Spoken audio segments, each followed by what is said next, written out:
Gershon Distenfeld Energy Future Holdings, the parent company of TXU Energy, is going bankrupt. It was a $48 billion LBO, the biggest of its kind.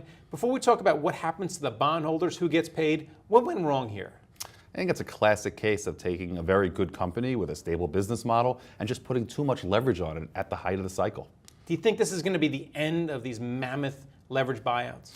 Probably not. With rates as low as they are, people need income, and that's causing them to stretch for the marginal deal. So I think we'll see some more of that. And this should have been an easy one because this is a utility. We're not talking about a consumer staples or a consumer cyclical product. This is electricity. Everyone uses it, right?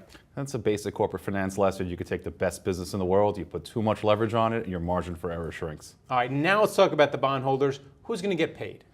Well, it really depends where you are in the capital structure. It's another good example of you can't just make generalizations. People say you're more senior in loans. There's actually some bonds in part of the capital structure that are going to get a full recovery where loans aren't. All right, so what does this mean for the future of bank loans? Because the bank loans, they are higher in the capital structure. You don't think they're going to get paid as much as a lot of people thought. So what happens to the bank loans? Because a lot of people are going to get paid on this deal. People, I think, again, that simple mantra of bank loans are higher in the capital structure, not always the case.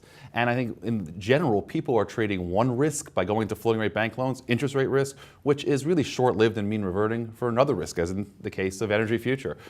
Credit risk, where that's permanent and usually more severe. And so finally, do you think people are going to think twice about investing in these LBO deals when they see them? Maybe in the short term, but I think we both know markets have relatively short-term memory. So again, I think the need for income is going to be dominant. Well, there were some smart guys who brought this deal to bear. It was KKR, it was TPG, it was Goldman Sachs. Seemed like a can't miss at the time. Sometimes timing is everything. They would have brought this deal at a different point in the cycle. It probably would have done just fine. Thanks a lot, Gershon. Thanks for having me. And thank you for watching The Street.